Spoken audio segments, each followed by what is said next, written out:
Most detectives look for missing people. I started becoming part of the missing evidence. In the last case, I opened a missing person file and found my own name inside it. Not as a detective, but as evidence.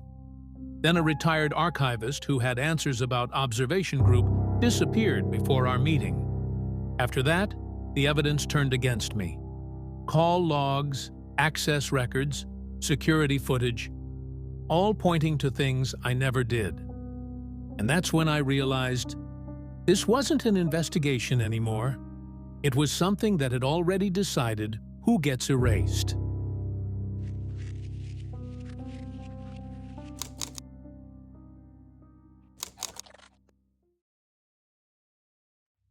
Detectives investigate disappearances. We don't usually become part of them. That's why Ryan Hale's phone call bothered me. 3 days before he vanished, he called me from a number I didn't recognize. No greeting, no small talk, just one sentence. I found something, then silence. I asked what he meant. He hesitated. Long enough for me to hear traffic in the background. Long enough for me to know he was deciding how much to say. Finally, he lowered his voice. It connects Mercer to something bigger. That got my attention immediately.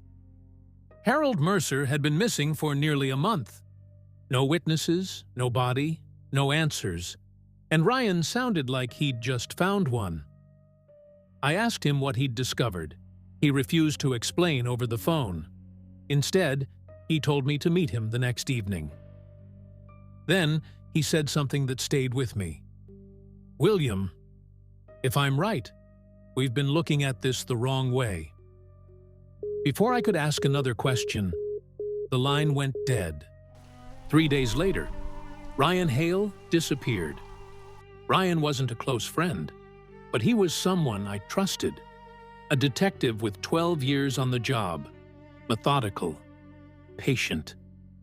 The kind of investigator who documented everything. If Ryan believed he had found something important, he wouldn't make that claim lightly. That's why I arrived 30 minutes early to our meeting. And that's why I immediately knew something was wrong when he never appeared. At first, I wasn't worried. People run late. Investigations get in the way. Life happens. But Ryan wasn't answering his phone. And by midnight, nobody else had heard from him either. The following morning, I drove to his apartment. His car was parked outside. Wallet inside, phone charger connected, coffee cup still sitting on the kitchen counter. Nothing looked disturbed. Nothing looked stolen. Nothing looked abandoned. It looked like someone had stepped out for 5 minutes and never returned. The missing person investigation started that afternoon. Officially, Ryan Hale became another detective assigned to another case. Unofficially, he became something else. A warning. Because Ryan wasn't the first person connected to Mercer to disappear. And deep down, I knew he probably wouldn't be the last. We processed the apartment, collected electronics, reviewed recent calls, checked surveillance cameras, the usual routine. Nothing useful appeared. No forced entry, no struggle, no suspicious visitors, no evidence that Ryan had planned to leave. It was clean. Too clean. Not the kind of clean criminals create. The kind that makes investigators uncomfortable. Because it suggests something worse. That whatever happened, happened smoothly. The first real lead came from Ryan's office. A desk drawer hidden behind a stack of archived reports. Inside was a flash drive. No label, no markings. Just a plain black storage device. The kind people use when they don't want attention. I copied the contents and started reviewing them. At first, it looked ordinary. Case notes, archived reports, research files. Then I found a folder titled OG-17. My stomach dropped, because I already knew what those letters probably meant. Observation Group. The folder contained dozens of scanned documents. Most were incomplete, pages missing, sections blacked out, entire reports reduced to fragments. But one file stood out. A spreadsheet. 20 names. No descriptions. No explanations. Just names and dates. At first I didn't recognize most of them. Then I saw one that made me stop. Harold Mercer, the missing archivist. A few lines below that, Ryan Hale. And at the very bottom of the list, William Ward. My name. I stared at the screen for several seconds, trying to convince myself there was another explanation. Maybe it was a witness list. Maybe it was personnel information. Maybe it meant nothing. But every instinct I had told me otherwise, because people don't hide meaningless information. And Ryan didn't disappear after finding something unimportant. I started researching the names, one by one. The results weren't encouraging. Several were dead. Others had retired unexpectedly. A few had vanished completely. Some records ended abruptly, as if their professional lives simply stopped existing. The details changed. The pattern didn't. Every person on the list had crossed paths with something connected to Observation Group. Not members, not leaders. Just people who got too close. Researchers, detectives, archivists, analysts, people who asked questions, people who kept digging, people who should have let things stay buried. Because what happened next made Ryan's disappearance look simple. The more names I investigated, the more uncomfortable I became. One retired investigator had resigned without notice. A forensic analyst left her position after requesting access to sealed records. A records supervisor disappeared from public databases entirely. Not dead, not missing, just absent, as if someone had slowly erased them. Not physically, administratively. And that's a terrifying thing to discover. Because bodies leave evidence. Paperwork doesn't. 3 nights later, I returned to the flash drive.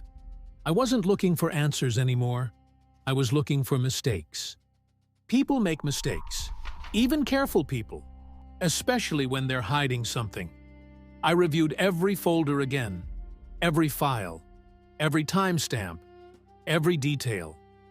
That's when I noticed something strange. The storage capacity didn't match the visible files. Something was missing. There should have been more data. A lot more. Which meant hidden content. It took several hours to locate it. A concealed directory buried inside a corrupted archive. Not sophisticated enough to stop an expert. Just hidden well enough to avoid casual discovery. Inside was a single video file, 10 seconds long. No title, no description, no metadata. Just 10 seconds.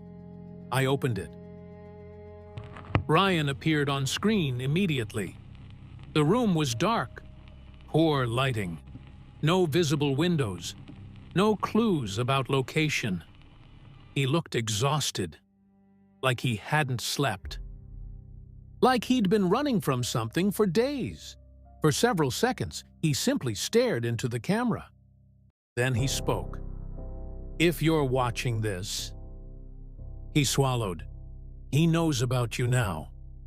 And the video ended. That was it. 10 seconds. No explanation, no names, no instructions. Just a warning. And somehow, that made it worse.